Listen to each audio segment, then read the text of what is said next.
Doctor साहब। जी अस्सलाम वालेकुम वरहमतुल्लाहि वबरकातुहू।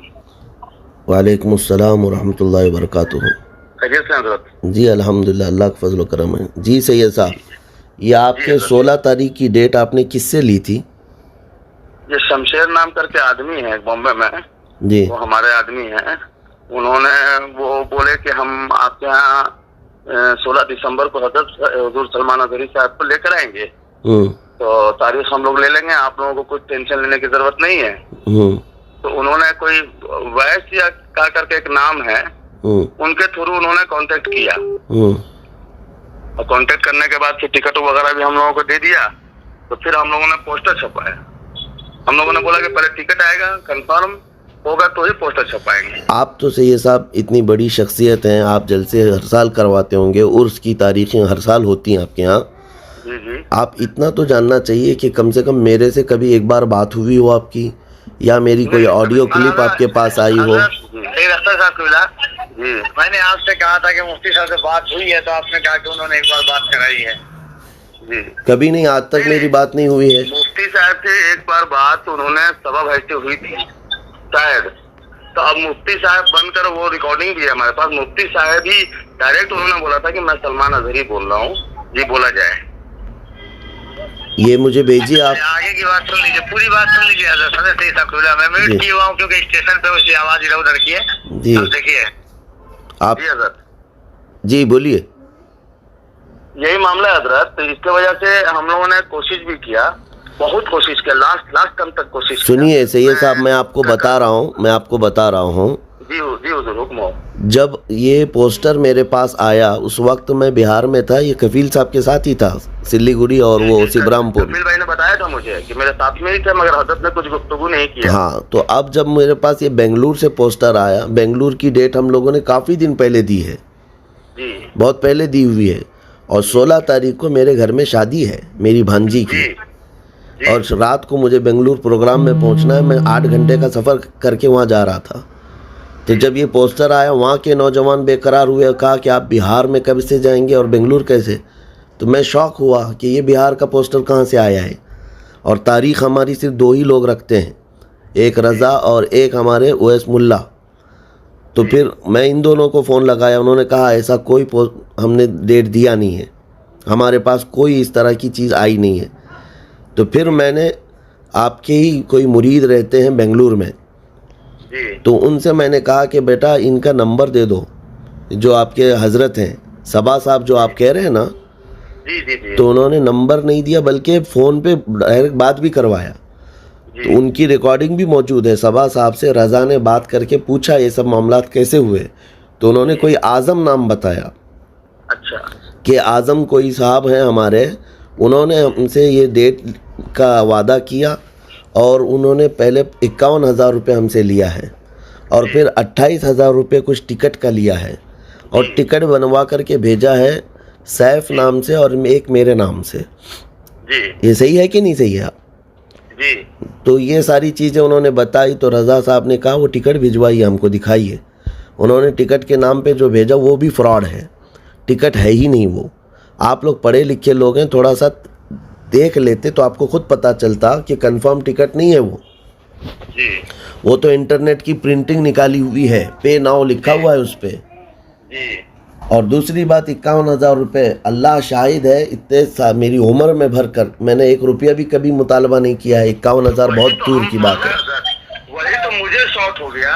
हजरत यहाँ तक के हजरत का क्या नाम है, कफील अंबर भाई से बातचीत होती रहती है, हजरत कभी ना अपने जबान से डिमांड किया है, और ना हजरत मैंने इसे एक किबला कहा। हजरत मैंने कहा ये लोग भी बहुत सादे मिजाज है हजरत जी साहब किबला जो है, लेकिन मैंने यही कहा हजरत के मुफ्ती साहब से आपकी डायरेक्ट बात हुई है, तो इन्होंने कहा एक बार बात हुई है। सुनिए कफील भाई, और भी बात, पूरी बात सुन लीजिए हमारी। 6 आदमी का टिकट मंगवा रहे हैं, ये भी मुझको समझ में नहीं आ रहा है।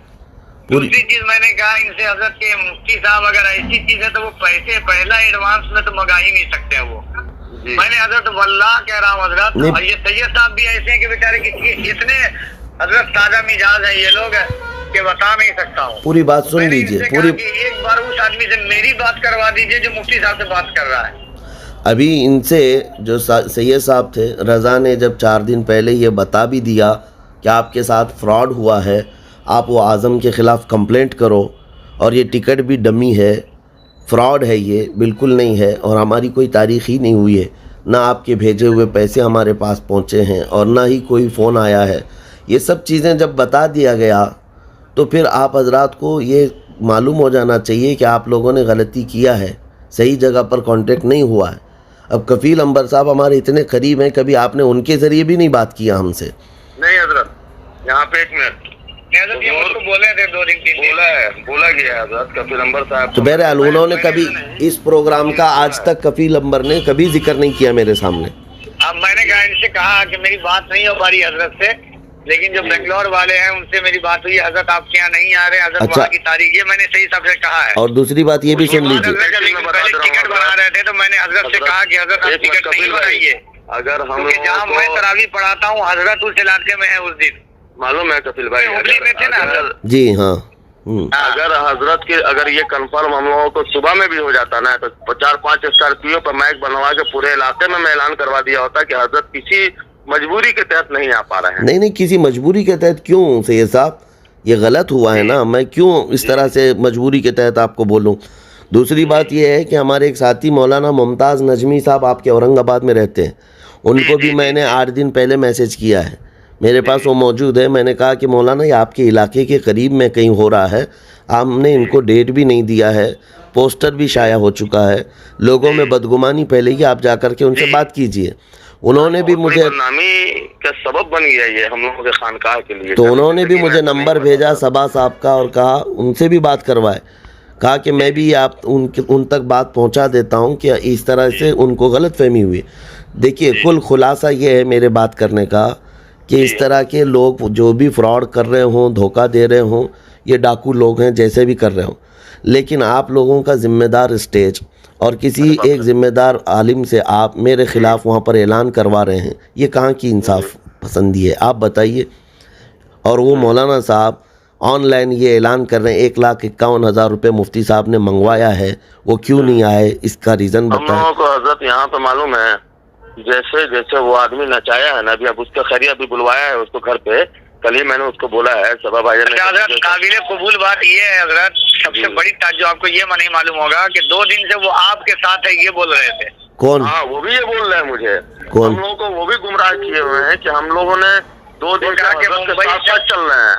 मुंबई से टिकट कैंसिल करा के हजरत ने बेंगलोर का बनवाया है, तो हम लोग अभी बेंगलोर एयरपोर्ट पे खड़े हैं। 3 बजे हजरत ने बोला है, 3 बजे हम लोग एयरपोर्ट पे आ गए हैं। कौन बोल रहा है, कौन है ये? जैसे जैसे वो बोलते गए वैसे ये है, कहाँ रहता कहाँ है, मुंबई में ही रहते हैं वो। तो आपको फौरन ये पुलिस कंप्लेंट करना चाहिए। बुला रहे हैं हजरत उन लोगों को, अरीजा हजरत आपके कदम की बरकतों को लेते हुए ये देखिए मामला पूरा क्लियर है हजरत। अब वो टिकट कपिल भाई खानका शरीफ से वीडियो वायरल कर, नहीं वीडियो जो है ना जी उसको जब मुझे कल ही पता चल गया सारी हकीकत, उसकी सच्चाई कल ही मालूम चल गई है, तो मैं सारे चैनल वाले जितने चैनल वाले थे उनको मैंने फोन करके बोला है कि जहाँ पे ऐलान हुआ है हमारे खानका से उस पे कट लगाइए आप। नहीं ऐसे कट लगाने से होगा नहीं करेगा हजरत, वो उन लोगों को व्यू चाहिए। मैं अभी एक काम करता हूँ, खानका की जानिब से बैठकर वो स्टेटमेंट में फेसबुक पे डाल देता हूँ कि जो भी ऐलान हुआ है ये गलतफहमी के वजह से ऐलान हो गया है। मुफ्ती साहब को खबर ही नहीं थी, मुफ्ती साहब जुबला को कोई इल्म नहीं था, हम लोगों के साथ धोखा किया है। हाँ ये बात है, ये बात आप डालिए। सैयद साहब मैं आपको बता रहा हूँ, वल्लाह अल्लाह शाहिद है, ये सब हो जाने के बावजूद आपने कांटेक्ट भी नहीं किया, कुछ भी नहीं, फिर भी मेरे दिल में ये ख्याल था कि किसी न किसी तरह से मैं इनके औरंगाबाद पहुँच जाऊँ ताकि इनका भरम रह जाए।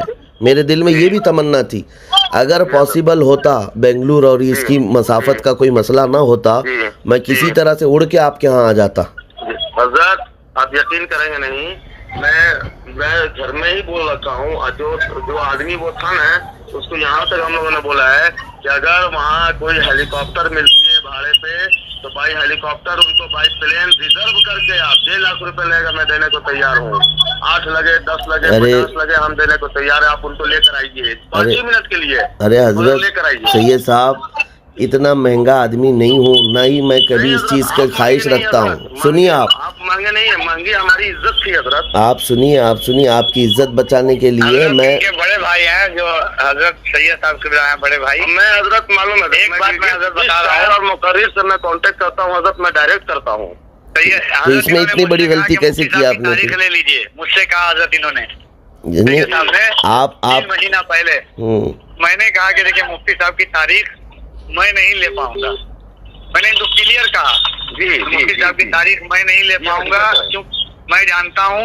और हजरत मैंने हजरत का नंबर ब्लॉक कर दिया था जी, सिर्फ इसलिए कि क्योंकि सब जानते हैं कि मैं आपसे कितना करीब हूँ और हमसे शरीफ की बात थी। मैंने कहा था कि अपनी दी हुई तारीख पर हजरत की तारीख मिलना मुश्किल है हजरत।